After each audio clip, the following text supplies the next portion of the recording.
नमस्कार विद्यार्थी मित्रांनो, स्वागत आहे आपलं आपल्या संतोष के अकॅडमीमध्ये. सर्वांना ऑडिओ आणि व्हिडिओ क्लिअर असेल अशी अपेक्षा आहे. विद्यार्थी मित्रांनो, बघा, तलाठी भरतीची जी जाहिरात आपली ती आपल्याला बघायला भेटेल जून जुलैमध्ये. हे लक्षात ठेवायचं आहे. किंवा या महिन्यामध्ये पण बघायला भेटू शकते किंवा जूनमध्ये. ओके.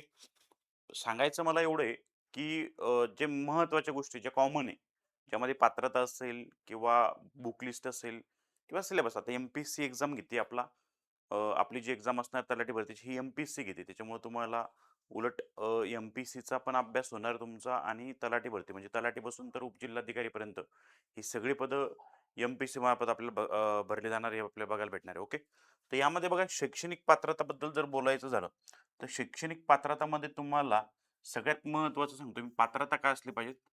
वयोमर्यादा तर तीच असणार आहे. वयोमर्यादा ही तीच असणार आहे. 18 ते 38 आणि 18 ते 43. ओके. ओके. ओपन कॅटेगरी आणि कास्ट वगैरे मध्ये जे असेल त्यांच्यासाठी. ओके. पण पात्रता, शैक्षणिक पात्रतामध्ये आपण जर बघितलं तर कोणत्याही शाखेचा पदवीधर म्हणतो मी. कोणत्याही शाखेचा पदवीधर. म्हणजे तुमची कोणत्याही शाखेचा पदवीधर म्हणजे लक्ष द्या, कोणत्याही शाखेचा पदवीधर म्हणलेलं आहे मी. ओके. म्हणजे कोणतीही पदवी असेल, आहे ना. ओपन युनिव्हर्सिटीमध्ये असेल, वायसीएम, ओयू असेल किंवा कोणती असू द्या, बी ए, बी कॉम, बी एस सी, इंजिनिअरिंग, डॉक्टर वगैरे जे काय असेल ते. कोणत्याही शाखेचं पदवीधर इथं पाहिजेत.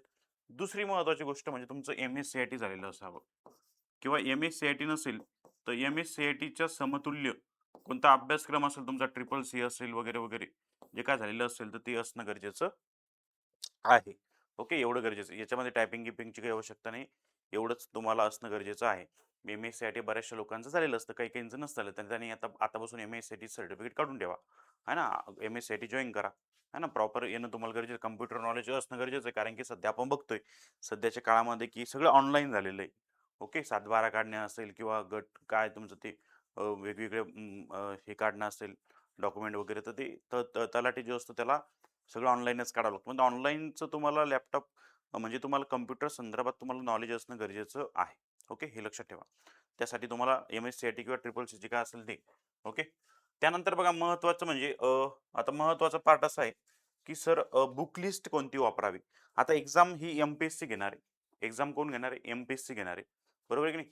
मग एम-पी-एस-सी मार्फत जर एक्झाम होत असेल पुरू, तर तुमचा सिलेबस जो असणार आहे तोच असणार आहे. म्हणजे त्याच्यामध्ये काही कमी जास्त नाही. एखाद्या वेळेस ते ग्रुप सी मध्ये पण पद जाऊ शकतं. ओके.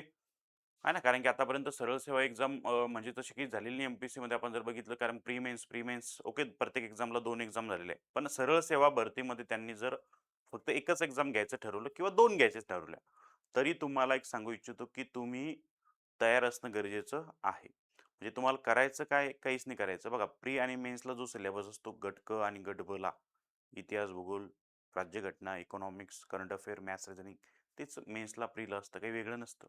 ओके. एक जरी एक्झाम झाली किंवा 2, फक्त तुम्हाला लक्षात काय ठेवायचं की सिलेबस आपला महत्त्वाचा असणं गरजेचं आहे.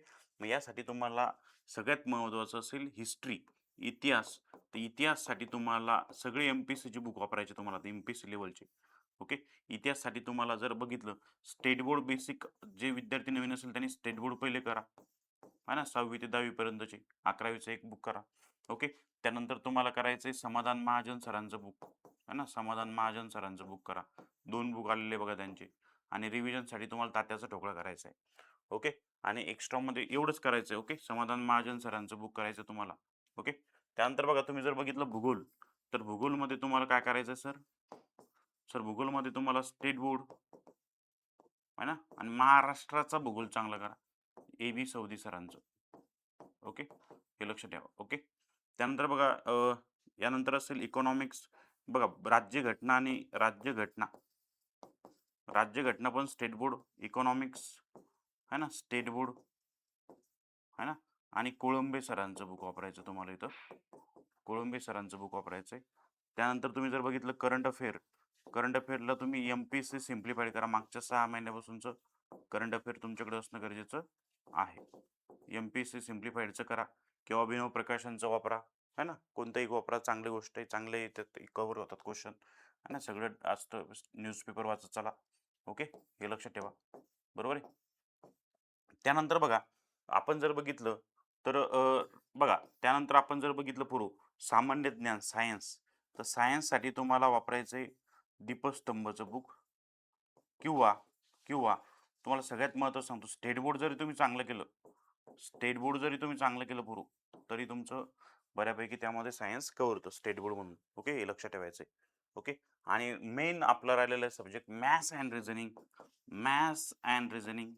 तर मॅथ्स आणि रिझनिंगसाठी तुम्हाला लोकल बुक कोणतं वापरा, किंवा तुम्ही आपल्या प्लॅटफॉर्मवरती जरी क्लास केला मॅथ्स रिझनिंगचा तरी सफिशियंट आहे. आपलं जे ॲप आहे संतोष के अकॅडमी. ओके, संतोष के अकॅडमी जे चॅनलचं नाव आहे तेच ॲपचं नाव आहे. त्यामध्ये धुरंधर बॅच ही ऑलरेडी झालेली आहे. ओके, रेकॉर्ड लेक्चर त्यामध्ये आहे ऑलरेडी. ते जरी केलं तुम्ही तर त्यामध्ये पूर्ण जवळपास 100 लेक्चर आहे. ओके, ते जरी केलं तुम्ही तर सफिशियंट आहे. कारण त्याच्या व्यतिरिक्त कारण आपण एकदम भरपूर प्रॅक्टिस करून घेतलेली आणि एखादं लोकल बुक तुम्हाला प्रॅक्टिससाठी वापरायचं आहे. Okay, yes. त्यानंतर बघा मराठीसाठी तुम्हाला बाळासाहेब शिंदे सरांचं बुक वापरा, किंवा बाळासाहेब शिंदे किंवा मोरा वाळंबे सरांचं वापरा. हे चांगलं आहे, कारण की एक्झाम एम-पी-एस-सी घेणारे म्हणल्यावर मोरा वाळंबे सरांचं मस्ट. ओके. इंग्लिशसाठी पाला आणि सुरी. ओके. तर एवढे बुक तुम्हाला वापरायचे पोरं. आतापासून अभ्यासाला लागा, कारण की असं नका समजू की कधी जागा येईल आणि काही जागा कधी येऊ शकतात, जाहिरात कधी येऊ शकते. हाच अभ्यासक्रम तुम्हाला कोणत्याही सरळ सेवा भरतीला चालतो. ओके, नगर परिषद असेल किंवा इतर एक्झाममध्ये. त्यामुळे अभ्यास करताना एम-पी-एस-सी असेल किंवा हे सगळं तुमचं म्हणजे एम-पी-एस-सी, ग्रुप बी, ग्रुप सी सगळं होऊन जातं तुमचं तलाठीपासून तर जवळपास पी-एस-आय, एस-टी पर्यंतचं. ओके. आणि सगळ्यात शेवटी तुम्हाला तात्याचा ठोकळा वापरायचा. एकनाथ पाटील तात्या यांचा एस-पी-एस-आय, एस-टी याचा रिव्हिजनसाठी ठोकळा वापरायचा. तो करा. एवढं झाल्यानंतर हे 2-3 वेळेस रिव्हिजन झाली, वाचून झालं की ते तुम्हाला रिवाईज करण्यासाठी पाहिजेत. ओके. येस. आणि काही डाऊट असेल तर नक्की विचारा. आणि आपण YouTubeला तलाठी भरतीसाठी एक सीरीज स्टार्ट करतोय. एम-पी-एस-सीसाठी, एम-पी-एस-सी क्वेश्चन जे झालेले आतापर्यंत एम-पी-एस-सी पेपर, त्याचं विश्लेषण. आणि आज संध्याकाळी जो काल पेपर झाला होता एम-पी-एस-सी ग्रुप बीचा, ओके, तर तो मेन्सचा, तर तो पेपर विश्लेषण सुद्धा मॅथ्स रिझनिंगचा आज संध्याकाळी आपण घेणार आहे 8 ते 9च्या दरम्यान. सगळ्यांनी चॅनलला सबस्क्राईब करून ठेवा, जेणेकरून तुम्हाला पेपर कसा होता, कसा नाही ते तुम्हाला समजेल. ओके. येस. थँक